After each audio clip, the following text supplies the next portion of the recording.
You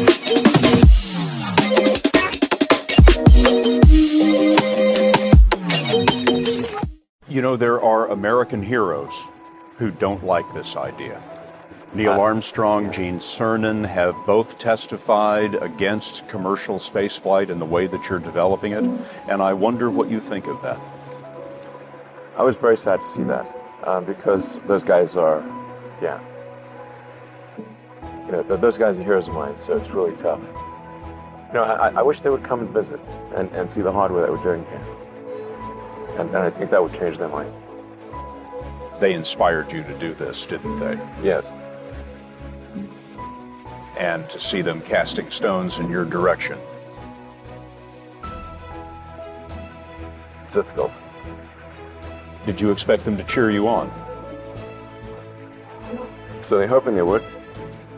What are you trying to prove to them?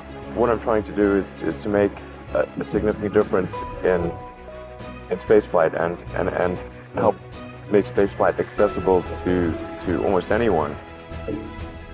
One of the most difficult choices I've ever faced in life was in 2008. I think I had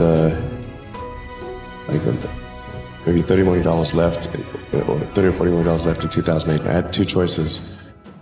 I could put it all into one company, and then the other company would definitely die, or split it between the two companies. But if I split it between the two companies, then both might die. When you put your blood, sweat, and tears into creating something, or building something, it's like a child. And so it's like, which one am I going to let one starve to death? I couldn't bring myself to do it, so I split the money between the two. Fortunately, thank goodness, they both came through. What was your biggest failure, and how did that change you? Well, there's a ton of failures along the way, that's for sure. Like, so as I said, for SpaceX, the first 3 launches failed. And we're just barely able to scrape together enough parts and money to do the 4th launch. If that 4th launch had failed, we would have been dead. So multiple failures along the way. I tried very hard to get the right expertise in for SpaceX. I tried hard to find a great chief engineer for the rocket, but the good chief engineers wouldn't join, and the bad ones, well, there was no point in hiring them. So I ended up being chief engineer of the rocket. So if I could have found somebody better, then we would have maybe had less than 3 failures. That 3rd failure in a row, did you think, I need to pack this in? Never. Why not? I don't ever give up. So many people tried to talk me out of starting a rocket company. It was crazy. One good friend of mine collected a whole series of videos of rockets blowing up and made me watch those. He just didn't want me to lose all my money. We're doing these things that seem unlikely to succeed, and we've been fortunate, and at least thus far they have succeeded. Now is the time to take risk. You don't have kids. As you get older, your obligations increase. And once you have a family, you start taking risk not just for yourself, but for your family as well. It gets much harder to do things that might not work out. So now is the time to do that before you have those obligations. So I would encourage you to take risks now. Do something bold.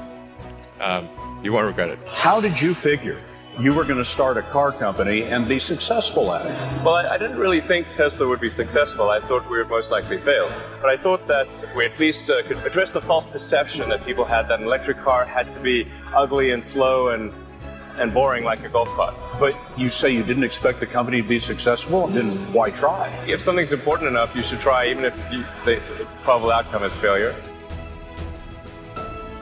Or how do you think about making a decision when everyone tells you this is a crazy idea? Or where do you get the internal strength to do that? Well, first of all, I'd say I actually think I feel fear quite strongly.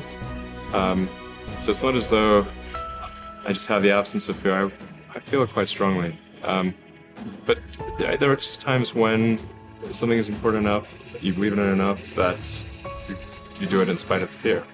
I think about what technology solution is necessary in order to achieve the particular goal. and then try to make as much progress in that direction as possible. I think being a multi-planet species and being out there among the stars is important for the long-term survival of humanity, and that's one reason.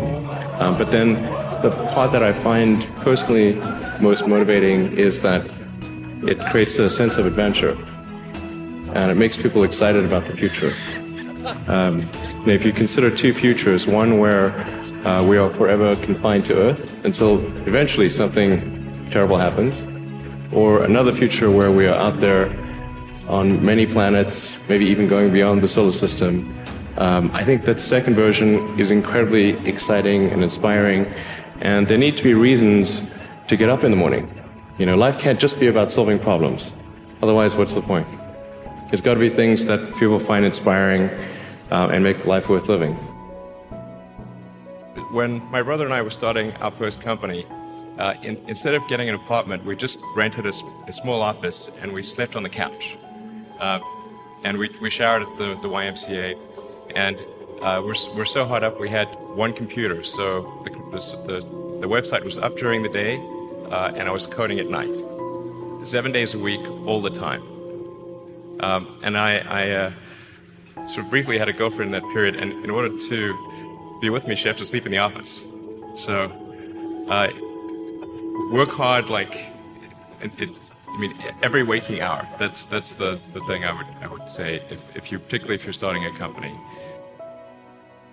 Whatever area that you get into, given that even if you're the best, there's always a chance of failure. So I think it's important that you really like whatever you're doing. If you don't like it, life is too short. If you like what you're doing, you think about it even when you're not working. It's something that your mind is drawn to. And if you don't like it, you just really can't make it work, I think.